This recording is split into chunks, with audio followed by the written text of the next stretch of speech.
atau susunan dalam satu naskah undang-undang pajak penghasilan yang diterbitkan oleh kantor konsultan pajak DDTC, itu dia biasanya menerbitkan publikasi-publikasi dan bisa dilihat nanti di pasal 4 ayat 1, pasal 4 ayat 2, sama pasal 4 ayat 3. Di mana pada pasal 4 ayat 1 itu lebih lengkapnya mengenai penghasilan-penghasilan yang merupakan objek pajak. Di pasal 4 ayat 2 itu akan dikelompokkan nih, mana yang penghasilan yang merupakan penghasilan pajak objek pajak final, penghasilan objek pajak final, seperti halnya kayak bunga deposito, terus bagi hasil koperasi, terus misalkan sewa tanah dan bangunan, terus hadiah undian, pokoknya pasal 4 ayat 2 lah, dengan tarif-tarif yang bermacam-macam. Lalu itu merupakan objek pajak. Jadi dari ada dua, objek pajak dan bukan objek pajak. Kalau objek pajak itu tertera di pasal 4 ayat 1 dan pasal 4 ayat 2. Kalau bukan objek pajak itu di pasal 4 ayat 3. UPPH nomor 7 tahun 2021.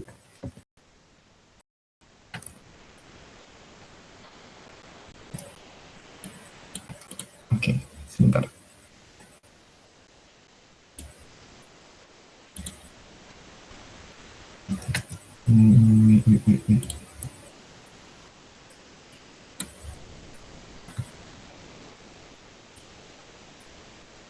Oke, lanjut ke slide selanjutnya.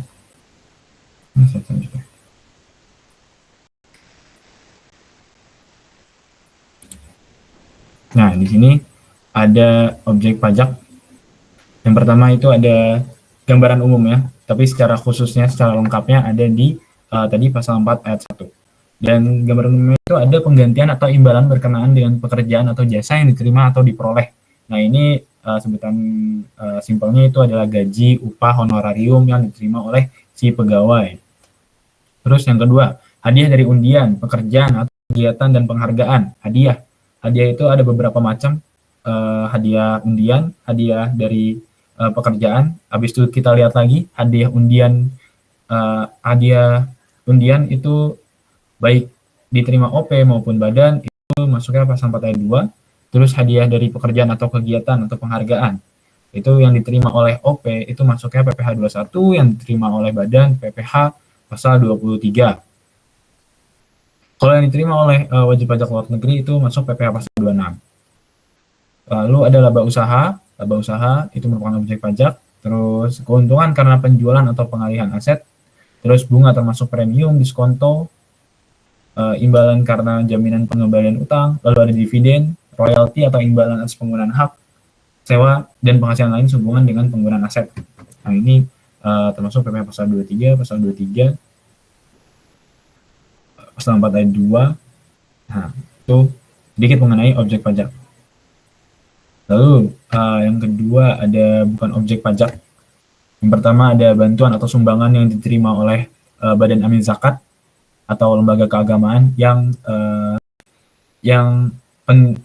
badan lembaga tersebut disahkan oleh Menteri Keuangan. Terus aset hibahan yang diterima oleh keluarga sedarah dalam garis keturunan lurus 1 derajat. Jadi kalau ada aset anak ngasih aset ke bapak atau bapak ngasih aset ke anak, itu bukan objek pajak. Tapi kalau misalkan kakek ngasih aset ke cucu atau sebaliknya, itu bukan objek pajak. Lalu ada warisan. Terus ada penggantian atau imbalan hubungan dan pekerjaan jasa yang diterima atau diperoleh dalam bentuk natura atau kenikmatan. Nah, sebelumnya ini merupakan bukan objek pajak, tapi karena kemarin PPh 66 tahun 2023 itu, nah itu yang bukan objek pajak itu terdapat 5 macam natura atau kenikmatan. Mungkin aku recall lagi. Yang pertama itu ada bahan makanan, bahan minuman, makanan atau minuman yang diterima oleh seluruh pegawai. Lalu yang kedua itu ada natura atau kenikmatan yang disediakan dalam hal menunjang pekerjaan, menunjang aktivitas pekerjaan si perusahaan. Terus natura atau kenikmatan yang berasal dari APBN, APBD, APBDes desa. Terus yang keempat ada natura atau kenikmatan dengan jenis atau batasan tertentu. Dan yang kelima ada natura atau kenikmatan untuk daerah tertentu, yang dimana prasarana ekonomi dan prasarana transportasinya masih belum dikatakan masih sedikit gitu. Tapi di daerah tersebut dapat secara ekonomi itu dapat didorong dari kegiatan-kegiatan perusahaan. Jadi ada suatu keringanan gitu. Lalu yang kelima ada beasiswa. Terus yang keenam bantuan atau santunan yang dibayarkan oleh BPJS kepada WP tertentu. WP tertentu itu WP yang terkena musibah atau terkena bencana alam. Itu dia. Nah, itu terkait bukan objek pajak. Nah, biasanya ini biasa disebut, kalau yang objek pajak itu biasa disebut dengan taxable income. Terus PI biasanya disingkat. Habis itu bukan objek pajak biasanya disingkat dengan non taxable income. Terus selanjutnya diatur di pasal 6 dan pasal 9 UU HPP, di mana pasal 6 ini menyebutkan beberapa beban yang tidak dapat dikurangkan atau biasa disebut dengan deductible expense. Beberapa beban yang tidak dapat dikurangkan dalam mencari laba fiskal. Jadi kalau misalkan secara komersial itu boleh dibebankan, tapi secara fiskal itu dikoreksi. Yang boleh dibebankan, berarti secara fiskal itu tidak dikoreksi. Jadi tetap menjadi pengurang.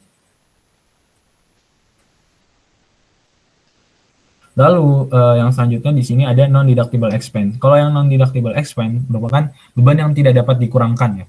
Beban yang tidak dapat dikurangkan berarti secara komersial itu sah-sah aja menjadi pengurang, menjadi beban, tapi secara fiskal tidak dapat dijadikan pengurang. Jadi harus dikoreksi positif. Kenapa koreksi positif? Karena dengan mengurang tidak mengakui adanya beban, maka nanti laba fiskalnya akan meningkat. Jadi koreksi positif namanya. Oke.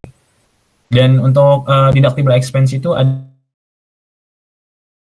biaya secara langsung atau tidak langsung berkaitan dengan kegiatan usaha, 3M, menagih, mendapatkan, memelihara. Jadi biaya-biaya yang untuk perusahaan itu, dari sudut pandang perusahaan itu dapat mendapatkan, menagih, dan memelihara penghasilan, maka itu dapat dibiayakan. Terus penyusutan atas pengeluaran untuk memperoleh harta berwujud dan amortisasi. Nah, itu dapat dibiayakan juga. Terus iuran kepada dana pensiun yang pendiriannya telah disahkan oleh OJK. Terus kerugian karena penjualan atau pengalihan harta yang dimiliki dan digunakan dalam perusahaan, atau yang dimiliki untuk mendapatkan, menagih, dan memelihara penghasilan. Lanjut, kerugian sisi kurs mata uang asing, terus biaya penelitian dan pengembangan perusahaan yang dilakukan di Indonesia, itu dapat dibebankan sebagai biaya beasiswa, magang, dan pelatihan, itu dapat dibebankan. Habis itu piutang yang nyata-nyata tidak dapat ditagih dengan beberapa syarat, itu dapat dibiayakan. Sumbangan dalam rangka penanggulangan bencana nasional, itu dapat dibiayakan juga, semua dalam rangka penelitian dan pengembangan. Lalu ada biaya pembangunan infrastruktur sosial, sumbangan fasilitas pendidikan, sumbangan dalam rangka pembinaan olahraga, dan biaya penggantian atau imbalan yang diberikan dalam bentuk natura atau kenikmatan. Jadi kalau misalkan perusahaan ngasih natura atau kenikmatan ya berdasarkan 3M tersebut, maka dapat dibiayakan. Oke, lanjut. Untuk non-deductible expense di pasal 9 Undang-Undang Harmonisasi Peraturan Perpajakan, nomor 1, pembagian laba dengan nama dan dalam bentuk apapun seperti dividen. Jadi dividen itu tidak termasuk sebagai beban dikarenakan itu adalah hasil keuntungan. Jadi bukan merupakan biaya yang diperuntukkan untuk keperluan operasional.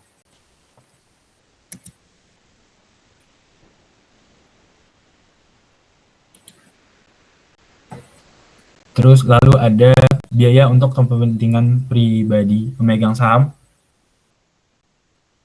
di mana itu tidak bisa dibiayakan karena hal tersebut harus memisahkan antara pengeluaran bisnis dan pengeluaran pribadi.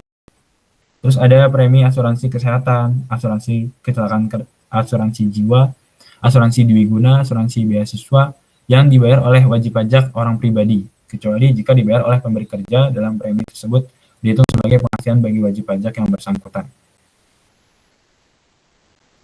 Lalu jumlah yang melebihi kewajaran yang dibayarkan kepada pemegang saham atau kepada pihak yang mempunyai hubungan istimewa.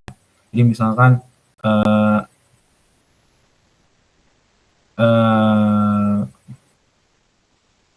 kayak ada suatu badan, jadi membayar gaji direkturnya itu terlalu besar, misalkan, dan direkturnya itu merupakan pemegang saham. Jadi karena ada hubungan istimewa yang termasuk adanya suatu hubungan kekuasaan atau kepemilikan si direktur tersebut, maka si badan tersebut menggaji si direkturnya dengan nilai gaji sebesar 500 juta per bulan. Tapi posisi untuk posisi direktur di industri yang sama itu seharusnya kayak 100 juta. Maka untuk 400 juta yang dibiayakan sebagai gaji dari tersebut harus dikoreksi positif. Nah, tadi kan misalkan gaji direktur tersebut 500 juta, tapi secara rata-rata pada industri yang sama biasanya direktur itu ya cuma 100 juta. Maka dikoreksi fiskal selisihnya. Berarti selisihnya berapa? 400 juta. 400 juta dikoreksi positif. Jadi ditiadakan gitu. 400 juta itu merupakan beban yang tidak dianggap pada pencarian laba fiskal atau pada saat mencari PPh terutang si wajib pajak badan tersebut.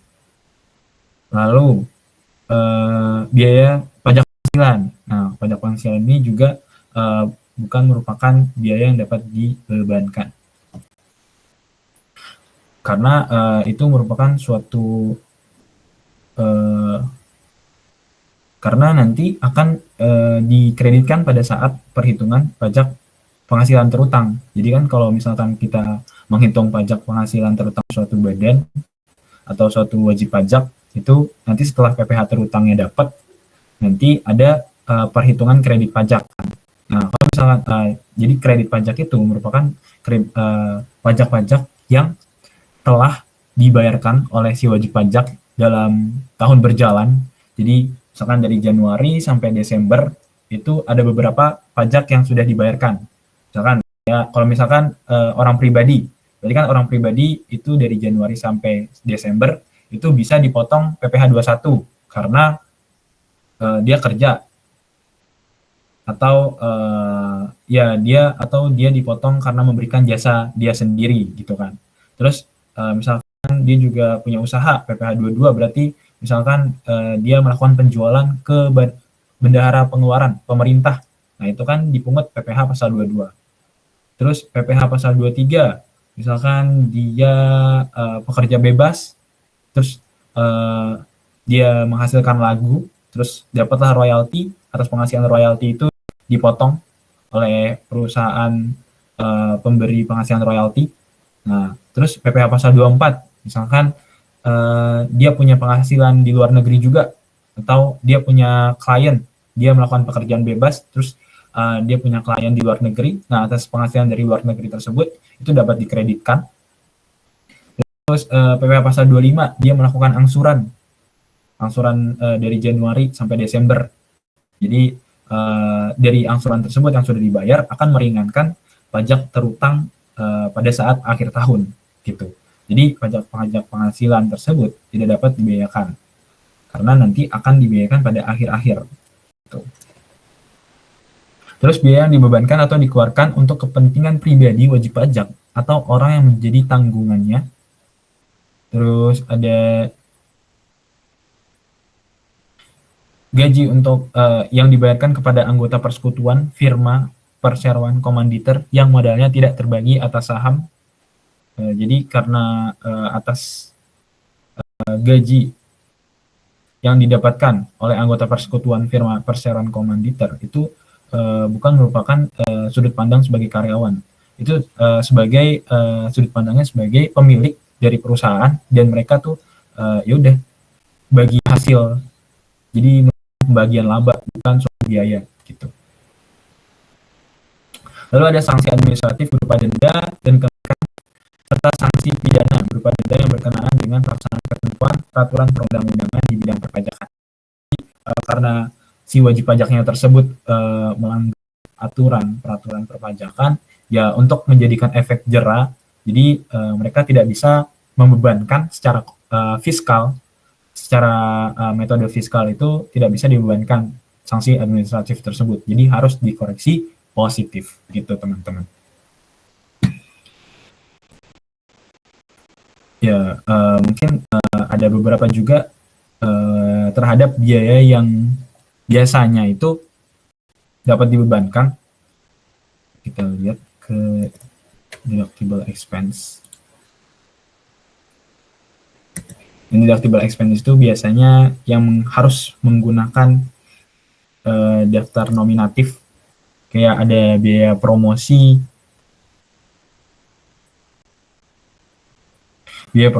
atau biaya entertainment. Kalau biaya promosi atau biaya entertainment itu biasanya harus ada daftar nominatifnya. Jadi kalau misalkan nggak ada daftar nominatifnya, itu akan dilakukan koreksi positif. Oke.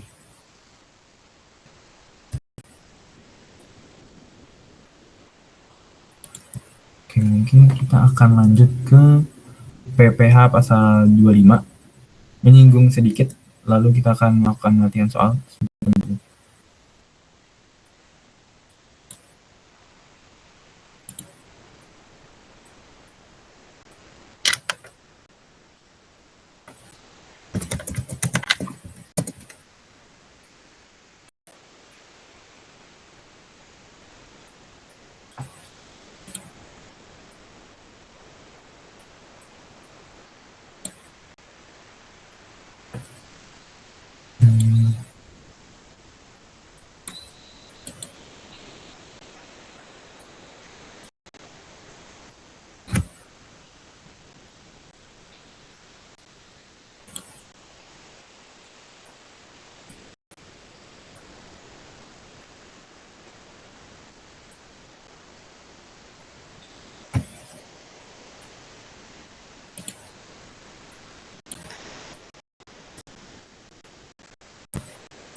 Oke, lanjut kita ke pajak penghasilan pasal 25.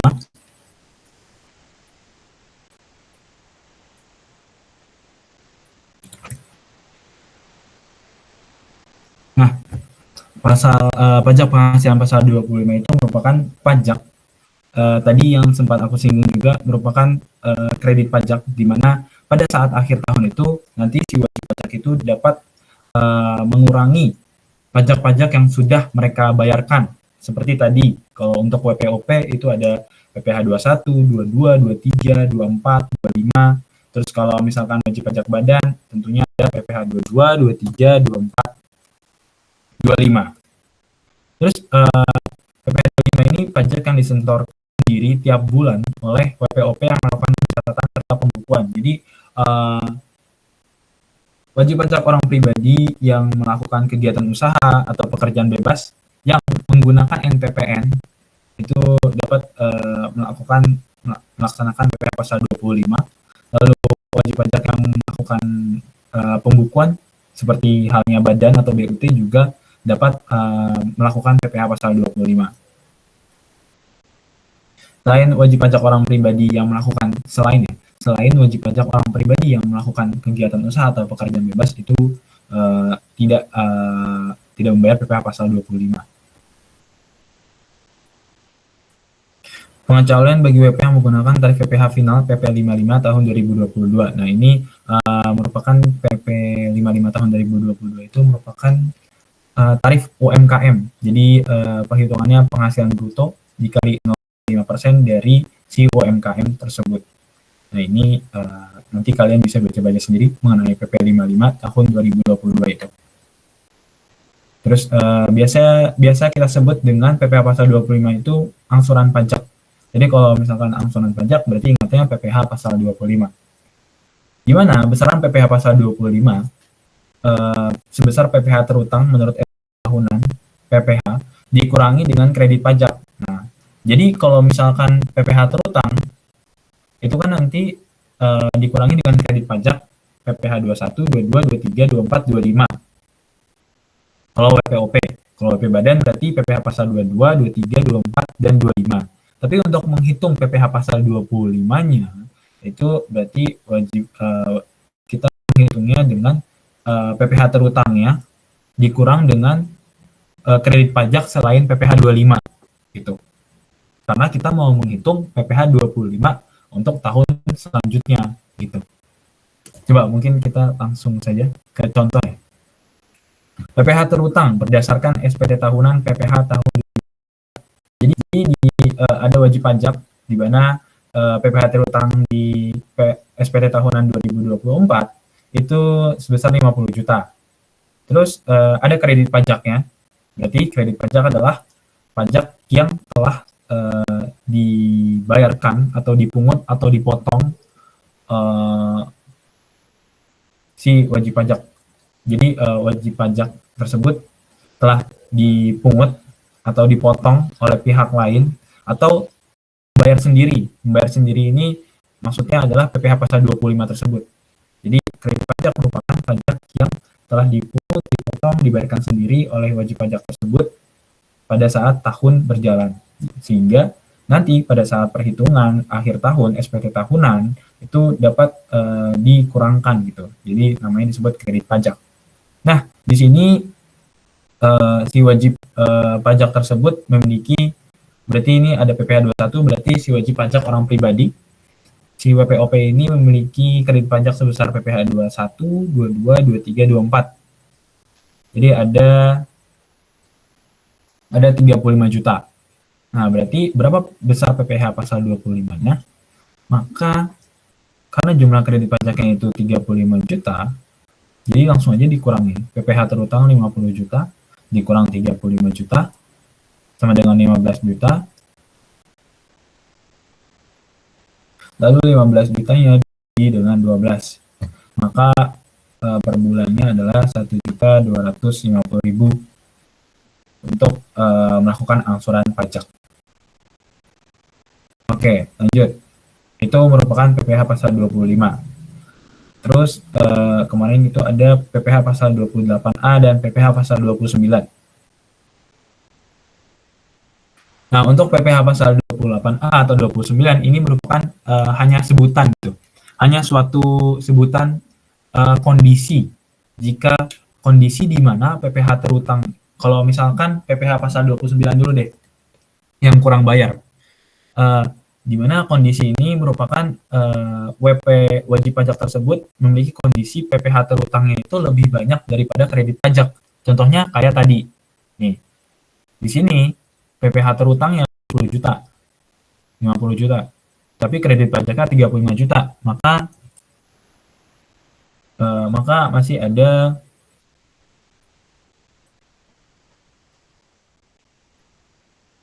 ya 50 juta, 35 juta, masih ada 15 juta. Nah, 15 juta itu merupakan kurang bayar. Terus wajib pajak harus menyatakan kekurangan pajak setelah memperoleh nomor transaksi penerimaan negara. SPT baru bisa disubmit. Terus PPh pasal 28A itu terjadi ketika kebalikannya. Ketika PPh terutang itu kurang dari kredit pajak.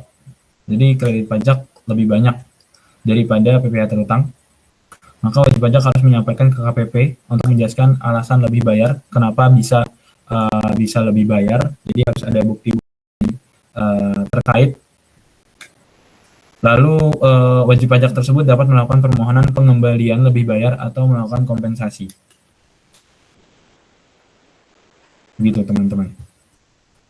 Terus untuk siapa yang harus menghitung PPh 28A dan 29, jadi ada WPOP pelaku usaha pekerjaan bebas, WPOP pegawai yang memiliki banyak sumber penghasilan, terus pasangan suami istri yang melaksanakan kewajiban perpajakannya sendiri.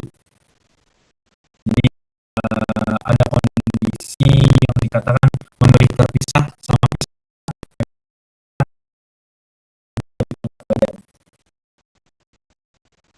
Nah, di sini masih ada beberapa contoh perhitungan PPh pasal 29, di mana PPh terutang tahun 2024 itu ada 800 juta.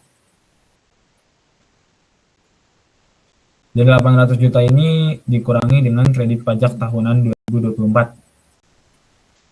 Nah, kredit pajaknya itu totalnya ada 798.591.500.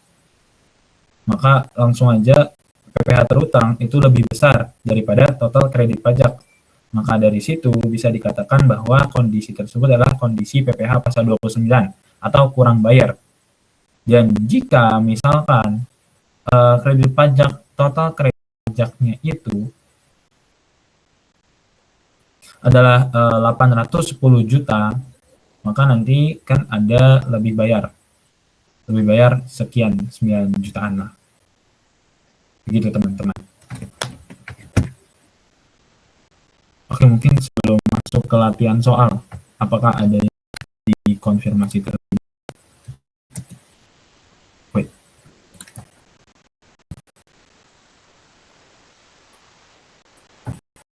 Kalau tidak ada, jempolnya teman-teman. Oke, gila, jempol. Olivia Wongso. Oke. Oke ya, berarti kita lanjut ke latihan soal, teman-teman. Kita lihat latihan soalnya. Latihan reconciliation fiscal.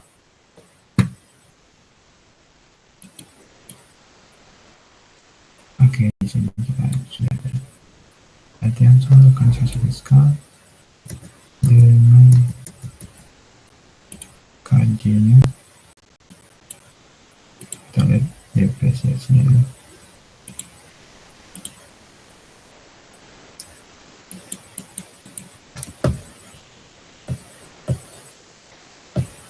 Oke, aman. Lanjut. Oke, aku akan melakukan present something else. Enter screen.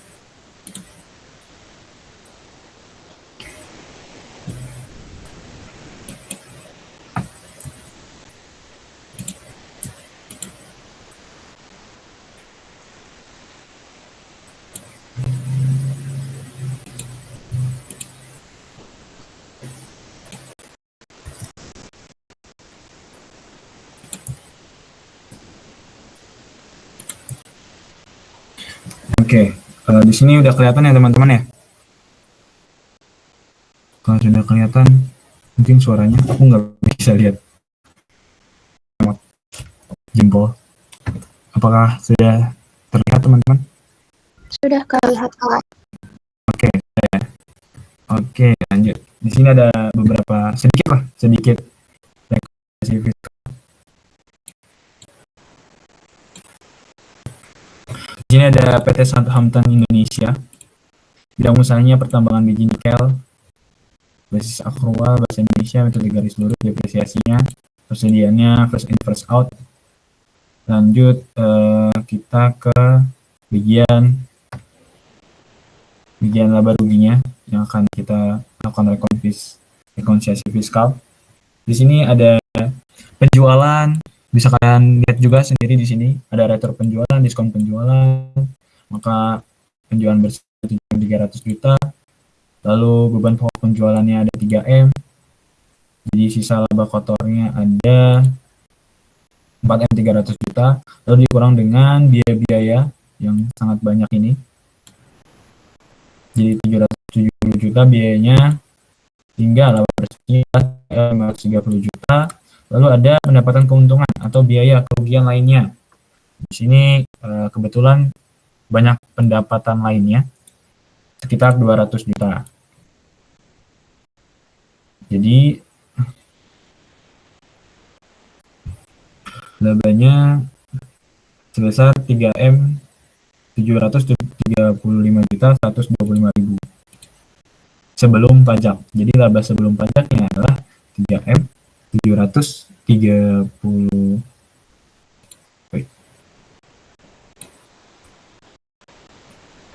Kok ada perbedaan di sini? 7M 300 juta, 3M 4M 300 juta.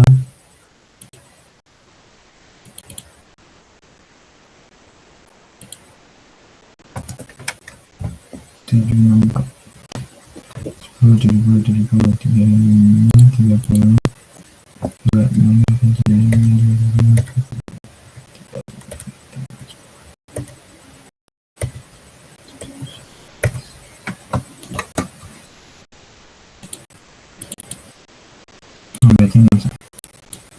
Berarti dari totalnya itu ada 764.875.000. Jadi dari 4M dikurang 764, laba bersihnya ada 3M 535.125.000.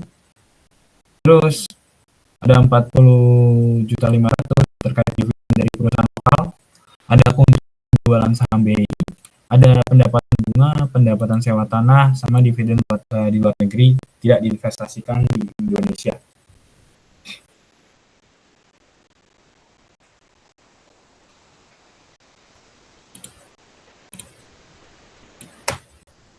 Oke. Lalu di sini ada beberapa informasi tambahan mengenai nomor 1, penjualan total termasuk penjualan ke pihak afiliasi sejumlah 150 juta, di mana menurut hukum transfer pricing 25% di bawah nilai wajar sesungguhnya. Jadi 150 juta ini merupakan 25% di bawah nilai wajar sesungguhnya. Berarti ini merupakan 75%. Jadi penghasilannya itu 75% dikali X sama dengan 150 juta. Jadi sudah 75% dikali X. X ini adalah penghasilan 100%-nya. Penghasilan 100%-nya.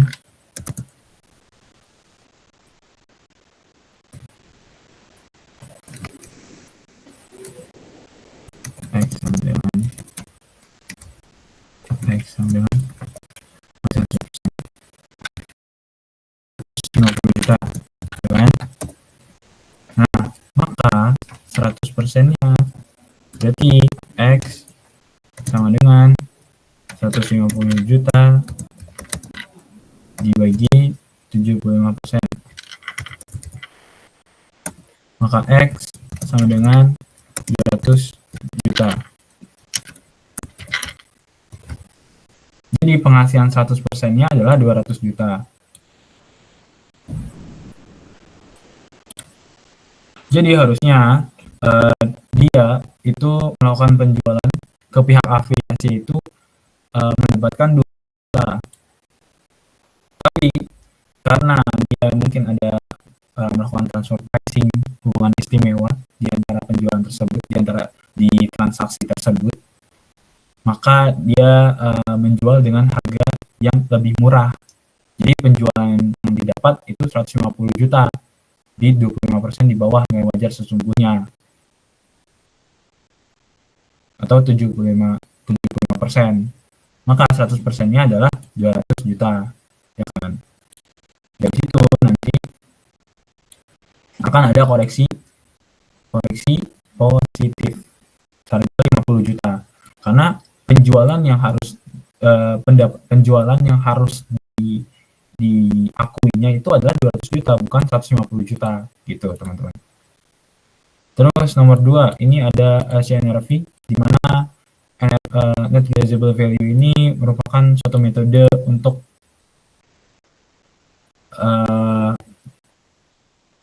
menaksir harga terkini di kondisi nyata pasar.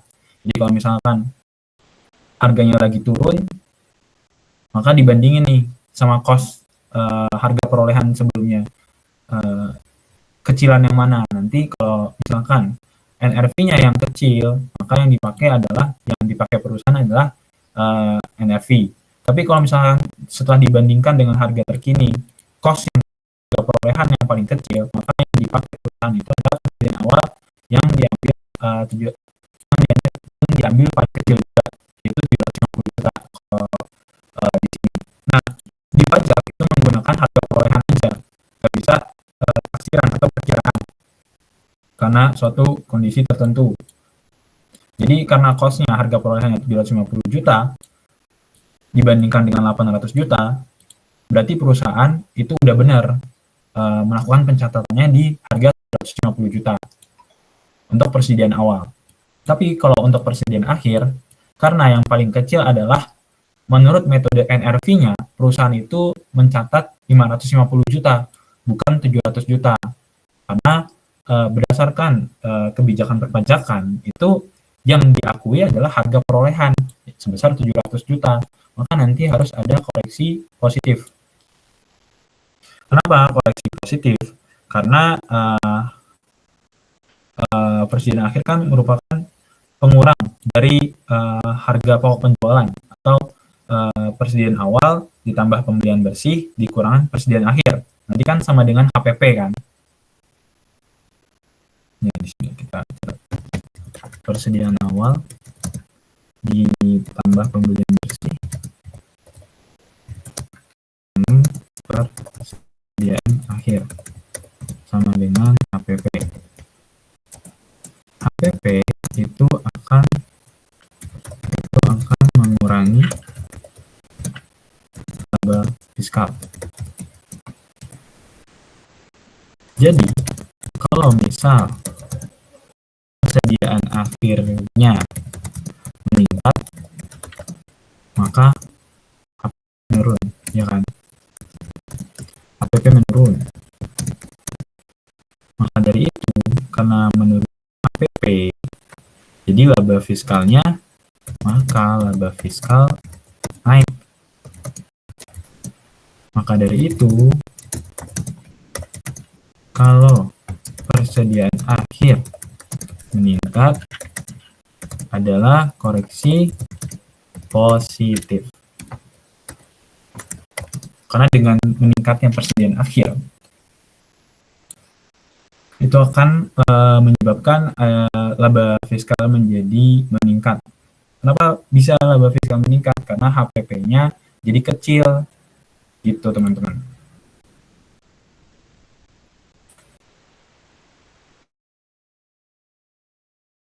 Oke, dalam biaya pajak. Nah, di sini ada di biaya pajak itu, di sini di biaya pajak itu dalam total 10 juta ini, 1 juta adalah sanksi keterlambatan pengisian SPT tahunan dan sisanya adalah beban pajak final atau beban pajak yang digunakan untuk mendapatkan penghasilan final. Itu dia maksudnya. Terus, biaya perjalanan total termasuk 25 juta, biaya perjalanan keluarga komisaris. Nah, ini dikoreksi positif. Biaya iklan termasuk di dalamnya biaya promosi 3 juta, di mana hanya 1 juta yang terdapat daftar nominatifnya. Berarti yang dikoreksi positif adalah yang nggak ada daftar nominatifnya, berapa? 2 juta. Biaya operasi lainnya termasuk di dalamnya biaya hiburan sebesar 2 juta dengan daftar nominatif 6 juta. Biaya operasi lainnya di dalamnya biaya hiburan sebesar 2 juta dengan daftar nominatif. Nah, kalau entertainment itu kan, kalau biaya entertainment juga harus ada daftar nominatifnya. Atau daftar nominatif itu kayak rincian pengeluaran yang dibuat oleh template berdasarkan peraturan Menteri Keuangan. Jadi benar gitu, maksudnya benar kalau pengeluaran tersebut itu benar-benar untuk diperuntukkan biaya promosi. Pengeluaran tersebut diperuntukkan untuk biaya entertainment atau hiburan gitu. Dimana biaya hiburan ini merupakan suatu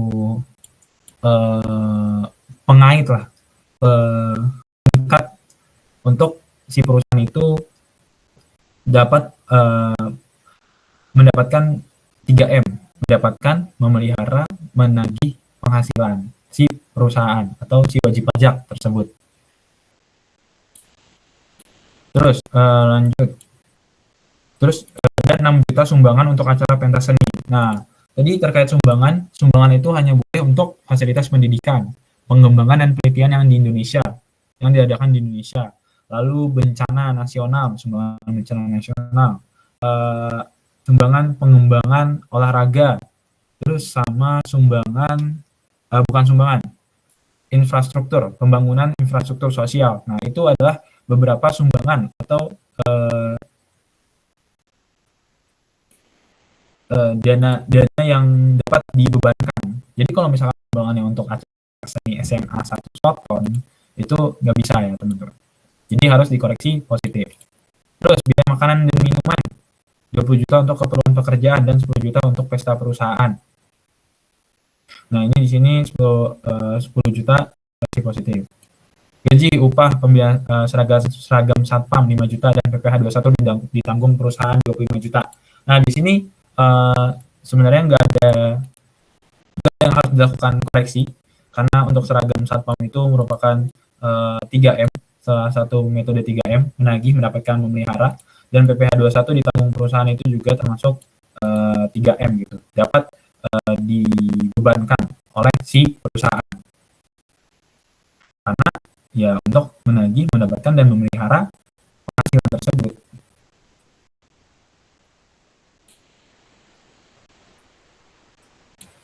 Ini beda ya sama pajak penghasilan yang tadi dikecualikan. Kalau ini PPh 21 ditanggung perusahaan. Jadi ada karyawan, pegawai, di mana kan biasanya perusahaan itu motong pajak dari si gaji pegawai tersebut, lalu dibayarkan negara gitu kan. Disetorkan ke pajak masa PPh 21. Nah, kalau di sini pajaknya tersebut itu ditanggung oleh si perusahaan tersebut. Nah, kalau misalkan yang tadi yang dikecualikan, pajak penghasilan itu dikecualikan, maksudnya adalah pajak penghasilan yang dibayarkan oleh si perusahaan tersebut. Jadi yang nantinya itu akan dikreditkan gitu. Jadi PPh pasal 22, 23, 24, 25 kalau badan. Kalau OP itu tadi ada PPh pasal 21 sebagai kredit pajaknya. Jadi sebenarnya nanti di akhir itu bisa dikreditkan, jadi tidak bisa dibebankan pada saat pencarian beban di komersial atau pencarian PPh terutama pada proses rekonsiliasi fiskal. Gitu. Lalu data penyusutan perusahaan. Nah, di sini ada penyusutan nih teman-teman. Nanti kita akan menghitung penyusutannya. Lalu pendapatan bunga yang diperinci, ini 10 juta merupakan pendapatan bunga dari piutang usaha. Nah, pendapatan bunga dari piutang usaha merupakan objek pajak penghasilan, jadi tidak perlu dikoreksi.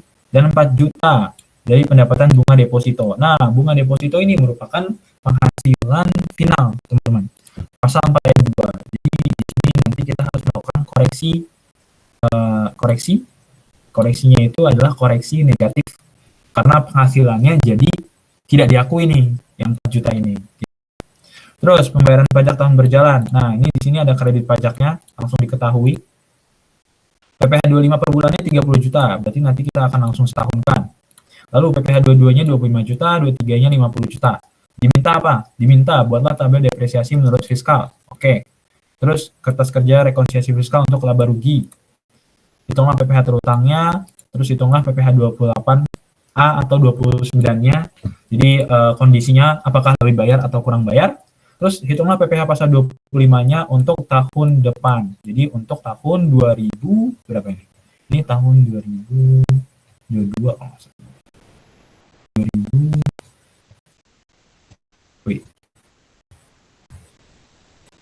Ya, tahun 2023 berarti. Karena ini laporan komersial tahun 2022, maka yang dicari adalah PPh pasal 25 untuk tahun selanjutnya, yaitu tahun 2023. Oke, lanjut. Yang pertama itu adalah tabel depresiasi menurut fiskal. Oke, di sini kita sudah ada tabelnya. Langsung aja kita bangunan. Kita kita identifikasi ya. Kemudian diperoleh tahun 1 Januari 2015 dengan nilai perolehan 500 juta.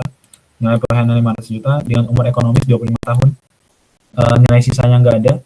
Umur ekonomisnya 25 tahun, umur ekonomis fiskalnya berarti 20 tahun. Berarti langsung aja untuk tahun ini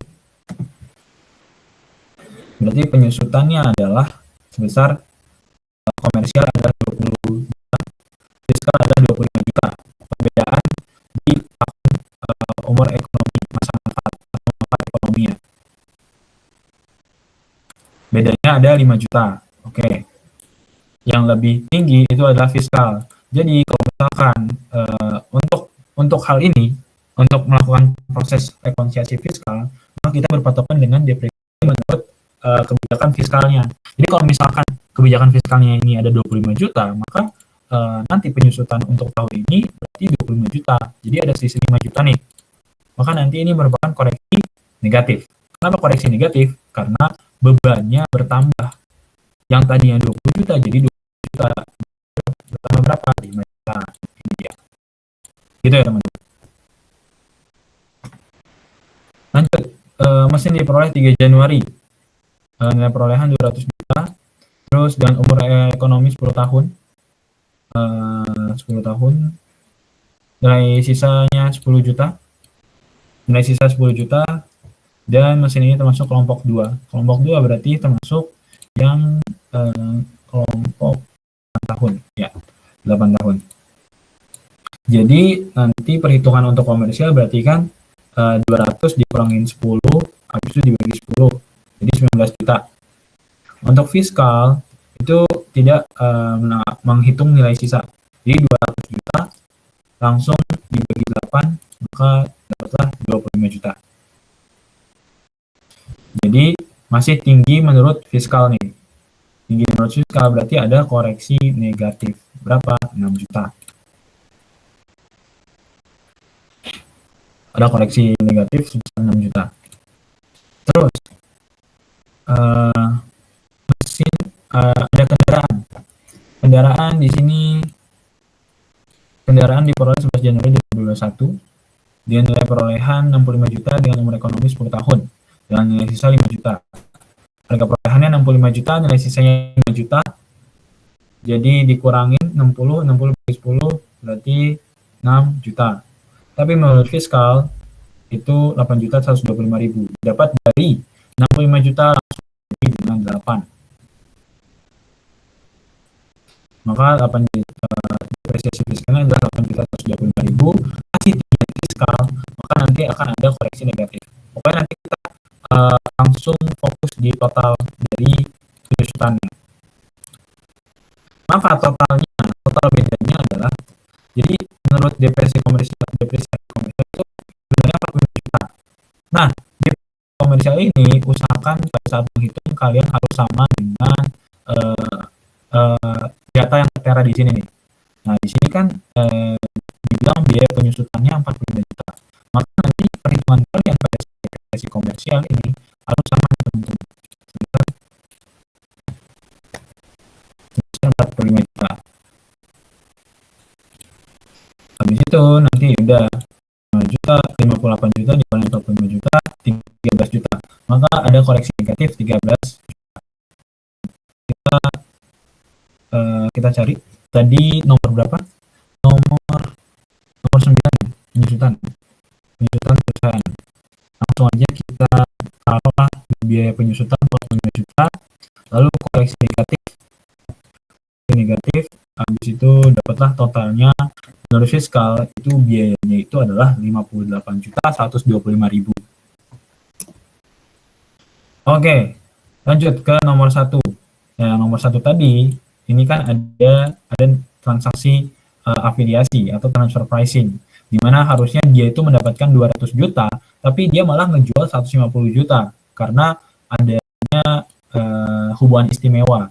Maka dari itu ini harus dikoreksi. Koreksi apa? Koreksi positif. Jadi ada penambahan penghasilan. Nih, penambahan penghasilan sebesar 50 juta.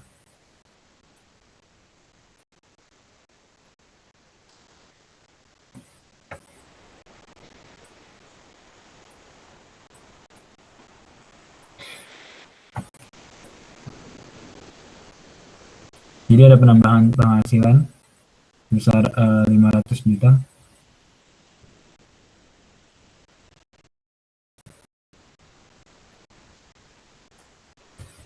50 juta, yaitu jadi penghasilan yang tadinya 9M 500 juta, maka akan menjadi 9M 550 juta. Gitu teman-teman. Lalu fiskal.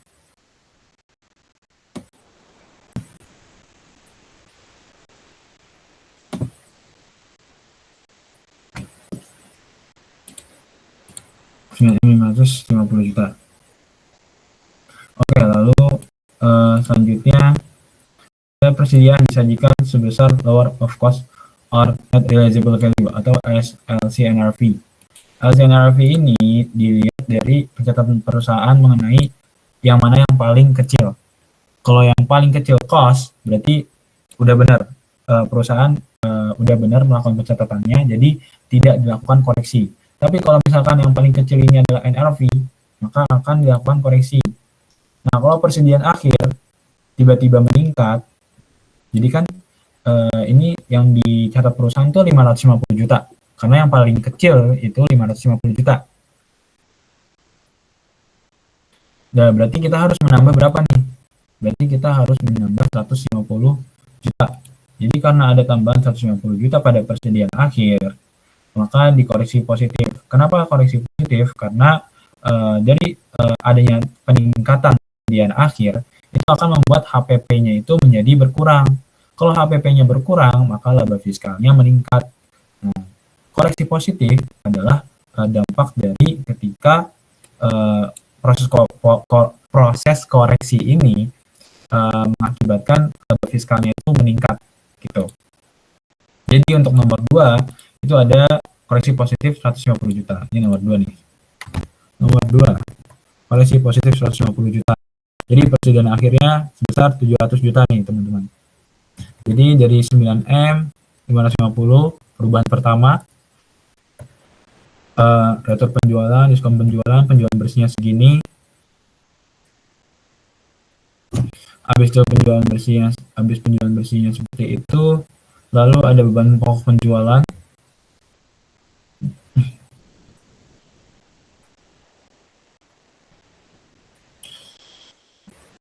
Persediaan awal, lalu ditambah pembelian, jadilah persediaan akhir persediaan tersedia dijual atau BTUD, barang tersedia untuk dijual.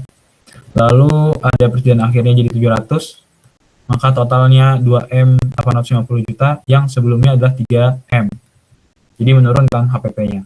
Maka laba kotornya adalah 4,5M. Gitu teman-teman. Lalu nomor 3, dalam biaya pajak 1 juta ada sanksi keterlambatan, maka ini akan dikoreksi positif. Dan sisanya adalah beban pajak final. Jadi beban pajak final juga dikoreksi karena final. Maka 10 juta.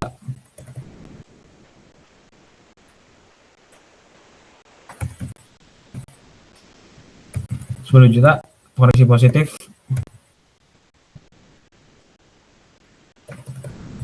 Jadi tidak diakui ya biaya pajaknya, sehingga tidak diakui, jadi 0. Totalnya jadi 0. Terus lanjut ke nomor 4. Biaya perjalanan total termasuk di dalamnya 25 juta biaya perjalanan keluarga komisaris. Nah, di sini harus ada koreksi positif sebesar 25 juta teman-teman. Biaya perjalanan. Nah, dari yang 70 juta ada biaya perjalanan 25 juta, maka akan menjadi 45 juta nih biaya perjalanannya. Lanjut, biaya iklan termasuk di dalamnya biaya promosi barang sebesar 3 juta, di mana hanya 1 juta yang terdapat daftar nominatifnya. Maka 2 juta ada koreksi positif sebesar 2 juta. Untuk nomor 5. Mana nomor 5? Nomor 5 di bawah. Nah, di sini. Nah, di sini biaya iklannya 7 juta, tapi yang ada daftar nominatif cuma 1 juta. 7 juta termasuk tadi apa? Termasuk di dalamnya termasuk biaya promosi. Nah, di biaya promosi itu ada 3 juta. tapi cuma 1 juta yang ada di daftar nominatifnya, maka 2 jutanya dikoreksi positif sehingga biaya iklannya menjadi 5 juta berkurang. 2 jutanya tidak diakui. Oke, lanjut. Nomor 6. Termasuk dalamnya biaya hiburan sebesar 2 juta dengan daftar nominatif. Nah, biaya hiburan dengan daftar nominatif maka tetap diakui sebagai biaya hiburan. Nah, biaya pajak. Nomor 6.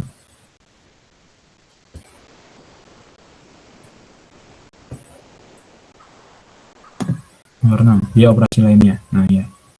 Nomor 6, biaya operasi lainnya, biaya hiburan itu ada 2 juta dengan daftar nominatif, 6 juta sumbangan.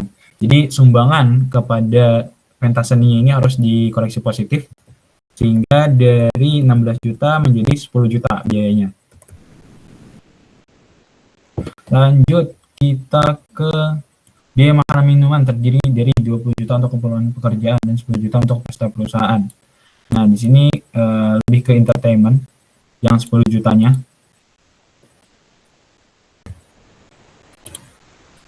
Itu nomor 7.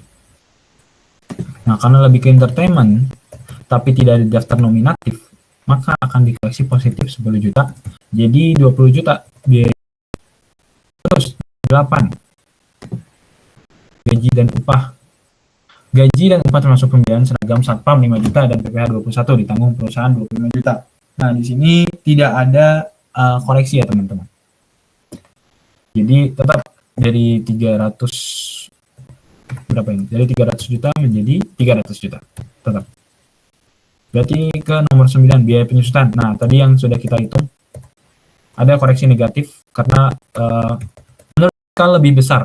Harusnya dibiayakan dengan lebih besar.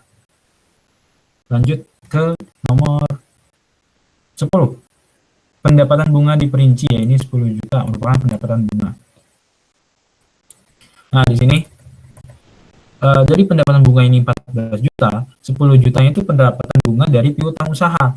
Jadi dari PT ke PT gitu, dari piutang usaha.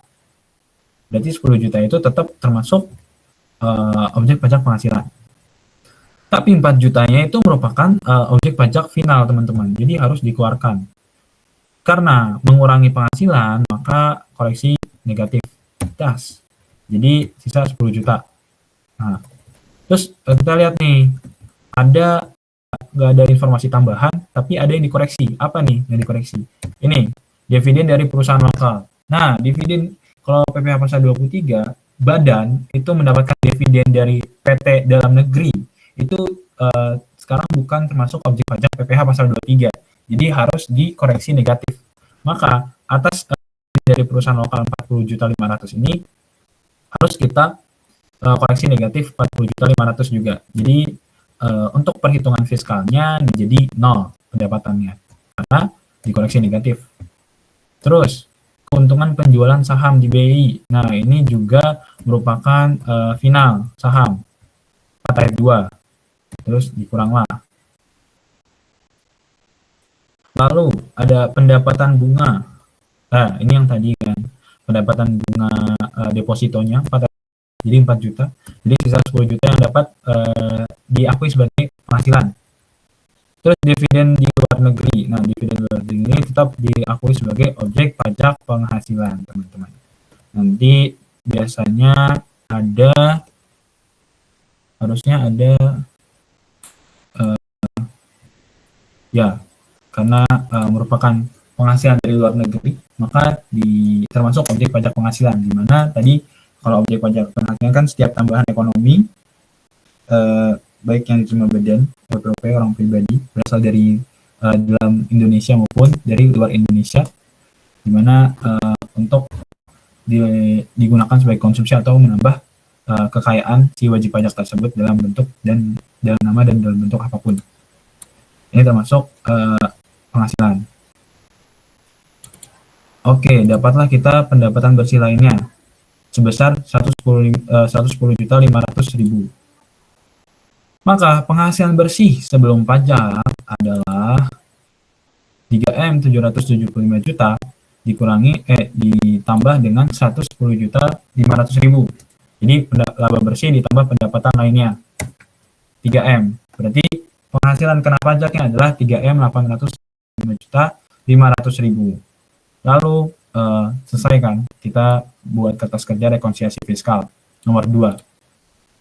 Lalu nomor 3, hitunglah PPh terutangnya. Nah, berapa nih PPh terutangnya? Nah, PPh terutangnya adalah 7M 500 juta.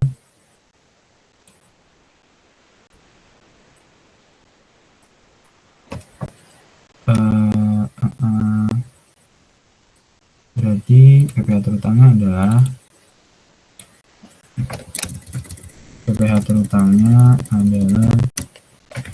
7M 350 juta penjualan bersih ditambah dengan 110 juta. Nah, ini dia. Nah, di sini omsetnya didapat dari penjualan bersih ditambah dengan pendapatan bersih lainnya.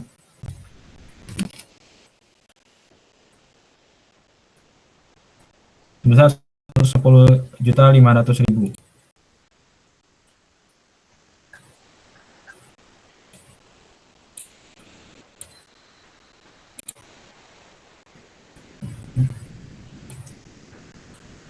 Lalu bentar teman-teman.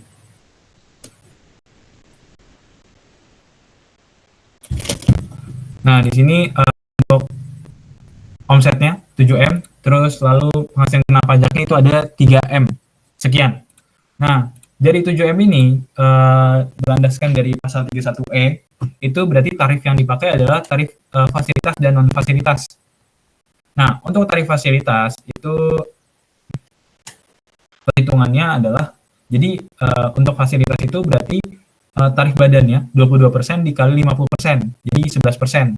Tapi untuk sebagian penghasilan kena pajak, jadi nggak semua nih, nggak 8M ini dapat tarif 22% dikali 50%. Tapi yang non fasilitas berarti yaudah tarif yang 22% aja.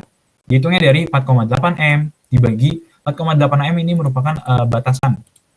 Kalau misalkan omsetnya di atas 4,8M, antara 4,8M sampai 50M, maka wajib pajak itu dapat menggunakan tarif ini, PKP fasilitas dan non fasilitas, gitu teman-teman. Jadi 4,8 dibagi omsetnya berapa dikali PKP-nya, maka dapatlah 2M sekian, 2M sekian. Nah, 2M sekian ini merupakan sebagian dari PKP nih. Ini kan PKP. Ini omset. Nah, ini PKP-nya, sebagiannya ini kena tarif yang fasilitas. 50% sama 22%. Nah, terus karena ini yang fasilitas, maka tinggal dikurang aja dari PKP-nya. PKP seluruhnya berapa? 3M 885.500 dikurangin yang kena fasilitas. Jadi ini yang nggak kena fasilitas. Maka dari itu yang nggak kena fasilitas akan dikalikan dengan 22%. Maka di sini 50% dikali 22% saat dapatlah 274.304 juta, PPh terutangnya adalah 579 juta. Lanjut, itu untuk PPh terutang. Untuk ke PPh 25. Untuk PPh 25 itu ada 579 juta 822.532. Kredit pajaknya itu 25 juta. Nah, di sini. Ya, di sini PPh terutangnya ada 579 juta. Kredit pajaknya ini ada 25 juta PPh 22, PPh 23 ini 50 juta, PPh 25 per tahunnya ada 360 juta. Nah, ini udah disetahunkan ya, teman-teman. Tadi kan per bulannya adalah 30 juta. Nah, maka totalnya ada 435 juta. Nah, kredit pajak atau PPh terutang itu lebih besar daripada kredit pajak. Maka dari situ, ini merupakan kondisi di mana wajib pajak ini mengalami PPh pasal 29 atau kurang bayar. kurang bayarnya sebesar berapa? Sebesar 144.822.532,67. Lanjut, ini berarti nomor 4 sudah terjawab. Nomor 5, hitunglah PPh pasal 25-nya. PPh pasal 25-nya berarti PPh terutang tahun lalu, ini sama nih. Terus kredit pajaknya. Nah, kredit pajaknya bedanya adalah yang 25 ini tidak dihitung, teman-teman. Karena ya kita mau mencari PPh pasal 25 untuk tahun selanjutnya. Jadi untuk PPh 25 untuk tahun selanjutnya itu adalah 579 juta dikurangin 75 juta. Dapat dari mana? Dapat dari PPh 22 sama 23. Dapatlah 504 juta. 500 juta dibagi 12. Nih, 500 juta. Nah, 504 juta dibagi 12. Maka untuk tahun 2023 PPh pasal 25 per bulannya adalah 42 juta.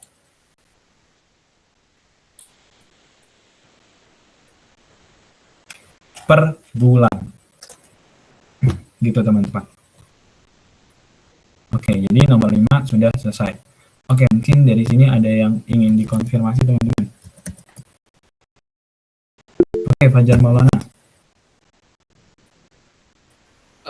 Kak, izin bertanya. Tadi mau lihat lagi yang soal nomor 9 tadi. Boleh nggak, Kak? Wait. Ini ya.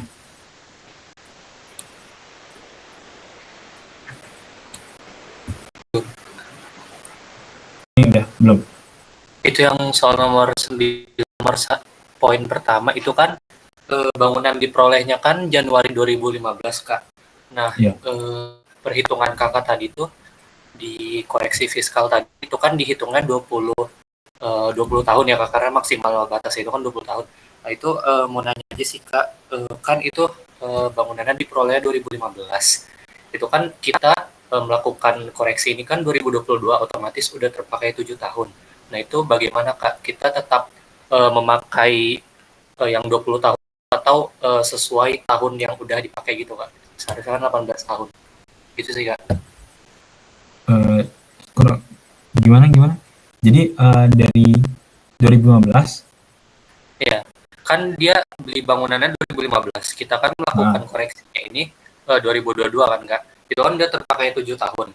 Jadi 18 tahun tuh, Kak. Nah, itu untuk fiskal sendiri itu bagaimana, Kak? Di sini untuk garis lurus itu kan sama aja ya, teman-teman. Kalau di per tahun, sebentar kita konfis depresiasi.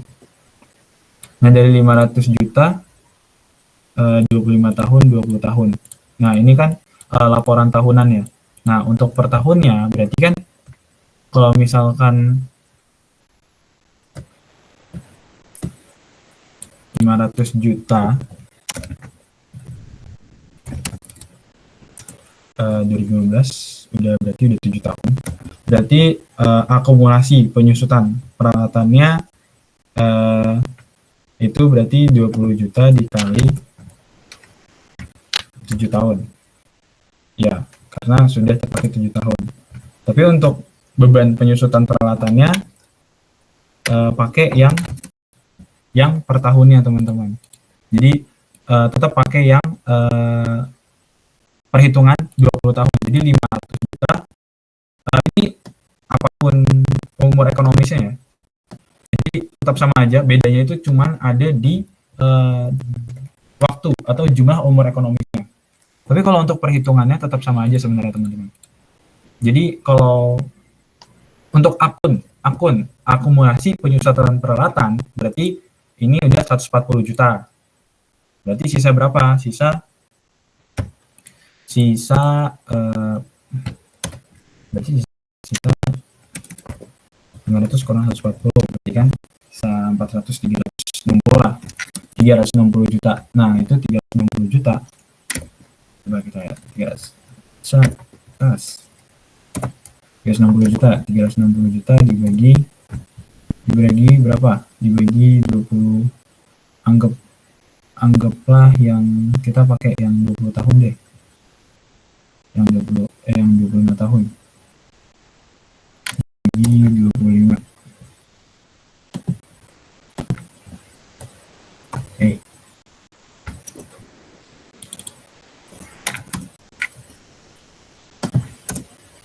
Jadi, kok 14 juta?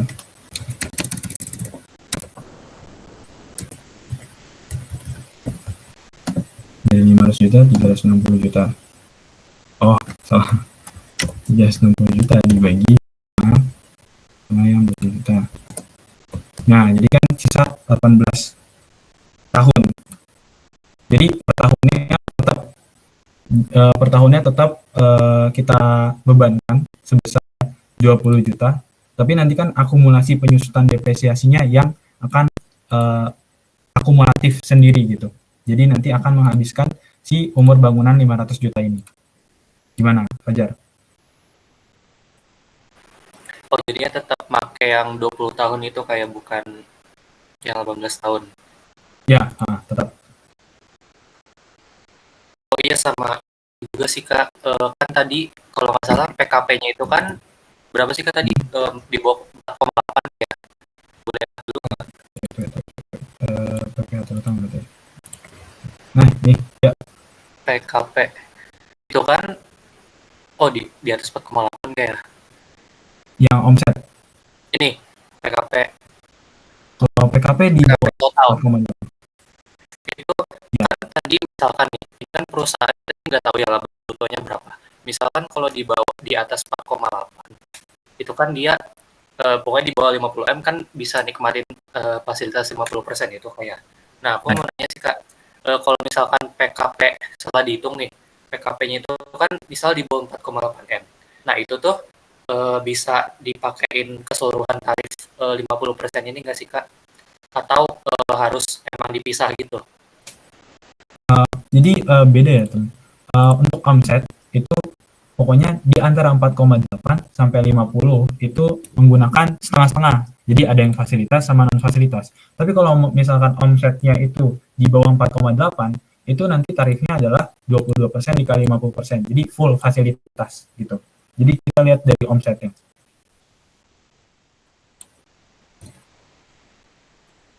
Gimana? Fajar? Baik Kak, terima kasih banyak. Oke, mungkin yang lain ada yang mau dikonfirmasi lagi nih sebelum kita akhiri pertemuan.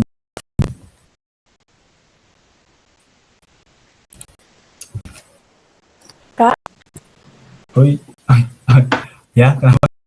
tadi kan saya telat join, apakah masih bisa diabsensi? Oh, oke, bisa. Sebentar ya. Kan saya juga tadi belum di absen. Oke. Sebentar. Stop presenting. Oke, tadi yang mungkin masih belum ke absen. Tadi ada Hansa, tadi ada ya? Iya Kak, ada. Tadi ada Alifa Rahma. Ada Kak. Lanjut ada Sultan Hasibuan. Hadir Kak, ada. Ada Adelia Zulianti. Ya, hadir Kak. Ada Labib Dwi Kita. Hadir Kak. Lanjut ada Dayana Eka Putri. Dayana Eka Putri? Tidak hadir. Oke, lanjut ada Muhammad Ferdiansah. Hadir Kak. Oke, lanjut ada Latif Jamil.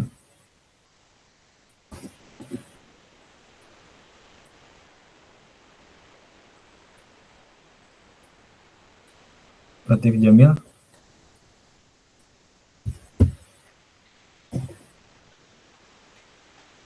Belum ada ya?